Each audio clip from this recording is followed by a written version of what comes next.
Welcome back to this edition of the Museum Roadshow. Today we're going to be visiting again with Andy Leah and Al Layton. Probably one of the things that we emphasized when we took over in '58 was sports, because that was my love. And I was used to selling my sports when I came over from Brainerd, Minnesota. And so it was a way for me to talk to customers, tell them what I could do for them. And then we were fortunate enough to get Kenny Eidenschink, a local boy, Ken Lawrence on the air. And Ken has passed away now, but Ken was a young guy, maybe 24 years old, just got out of the Army and came to work for us and loved the business, eventually owned a couple of radio stations himself. But he was a great sports guy and did a great job, and much better than I was doing in sports when I was managing, but it no longer could be my #1 priority, and it was #1 priority with Ken. He did a great job too. One of the peculiar things, when we came into the market, Andy Leah was just out of high school. He had been working for the station part-time, but he wasn't going to be working for me, and he left. Then he came back, and he worked for me a couple of years, and then he left again. Then he came back, and then he left again. And one of the things was his wife at that time was working with Northwest Bell, and she was an executive, a vice president actually, and she got transferred, and he'd have to transfer. And finally, after the third transfer, he decided he didn't want to move anymore, and thank goodness he didn't, because he's the future Hall of Famer too, and he'll be there one of these years, if not this coming year. But he just he probably one of the outstanding sports broadcasters in Minnesota.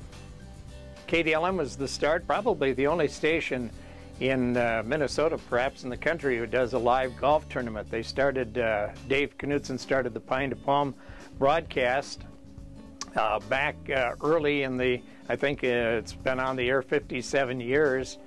And to do it back early, they had to use the National Guard. The National Guard would bring their mobile units out to the golf course, and then there was a phone line inside the clubhouse.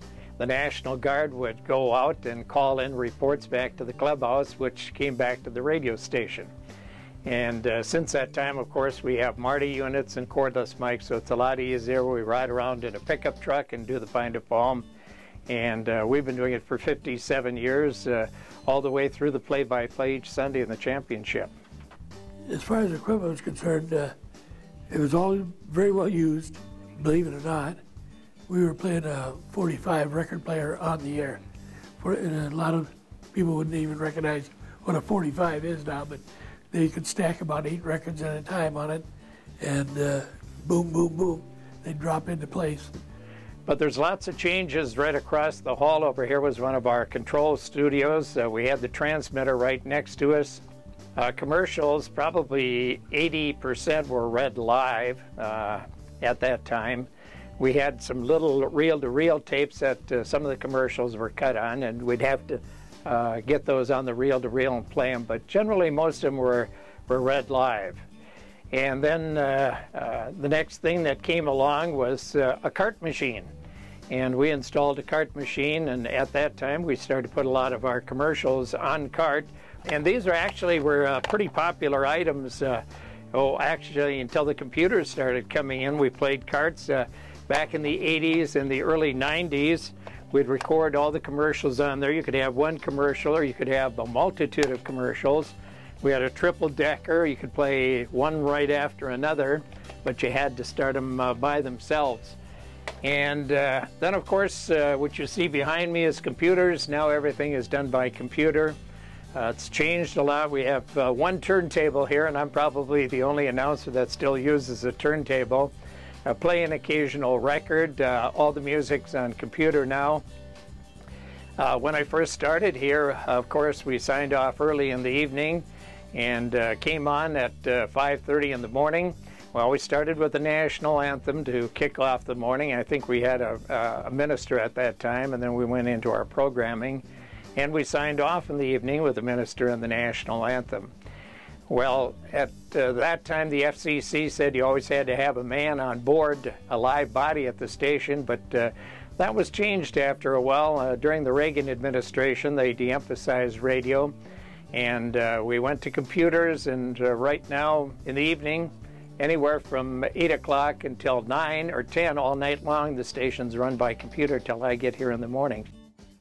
We inherited some great announcers, Al Carlson, Lucky Lee Weston, and then we had Bill Valine, who was Bobby V's brother, and we had John Valine, and we had a lot of fun. And Lucky Lee Weston did go to BAP in Houston. That was a biggie, 50,000 water that you could get up here in Detroit Lakes at night on a skip night. Lucky Lee was probably. Then Al Carlson did a lot of voice work in Minneapolis after he left here. Had a great voice. He would read stories and books over music at night, and he had the old ladies really listening to him. I know Mark Boyle was one in the probably late 70s. He did sports for a year, and he went on and did some minor league baseball and minor league basketball. And at last report, he was doing radio broadcasting for one of the NBA teams out there. We did have an announcer who was working over at Froggy and Fargo, Amphibian. Also, Eric Heyer was one of our part-time announcers in high school.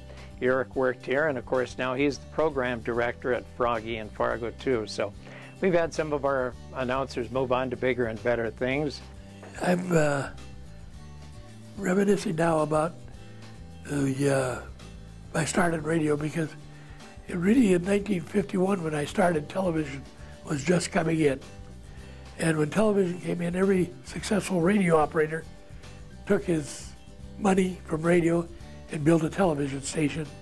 And when the television station opened up, the talent followed the television, and of course the salesman followed the money, and the salesman all went. So radio was actually bankrupt from 1951. It actually almost went down to zero income nationwide. It was just a broken business. And then in the next 8 years, we had the Arthur Godfreys, which nobody would remember probably now.